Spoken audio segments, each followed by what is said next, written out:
Hi, I'm Kathy and this is Sophie, and we're doing the Bible readings for you today. I'll be reading from James 4:13 through to James 5:11. Now listen, you who say, today or tomorrow we will go to this or that city. Spend a year there, carry on business and make money. Why, you do not even know what will happen tomorrow.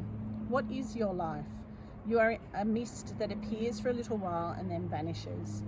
Instead, you ought to say, if it is the Lord's will, we will live and do this or that. As it is, you boast in your arrogant schemes. All such boasting is evil.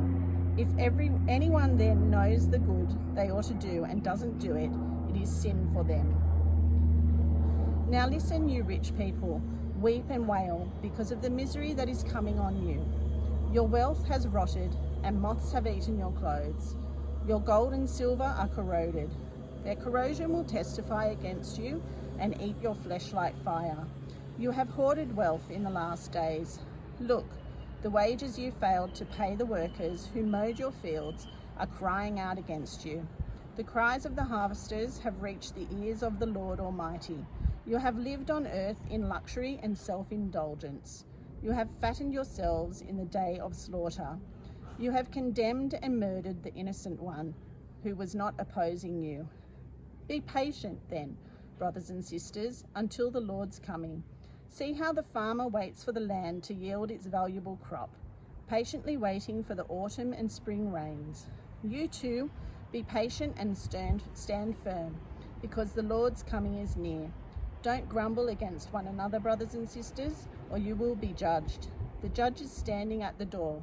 Brothers and sisters, as an example of patience in the face of suffering, take the prophets who spoke in the name of the Lord.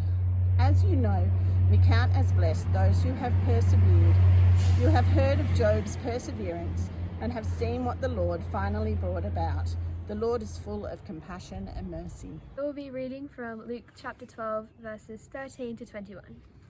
Someone in the crowd said to him, "Teacher, tell me my brother to divide the inheritance with me." Jesus replied, "Man, who appointed me a judge or an arbiter between you?"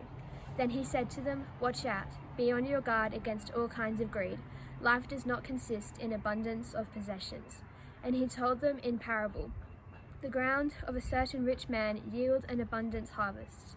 He thought to himself, 'What shall I do? I have no place to store my crops.' Then he said, 'This is what I'll do. I will tear down my barns and build bigger ones, and there I will store my surplus grains. And I'll say to myself, you have plenty of grain laid up for many years. Take life easy, eat, drink, and be merry.' But God said to him, 'You fool, this very night your life will be demanded from you. Then you will get what you have prepared for yourself. This is how it will be with whoever stores up things for themselves, but is not rich with God.'"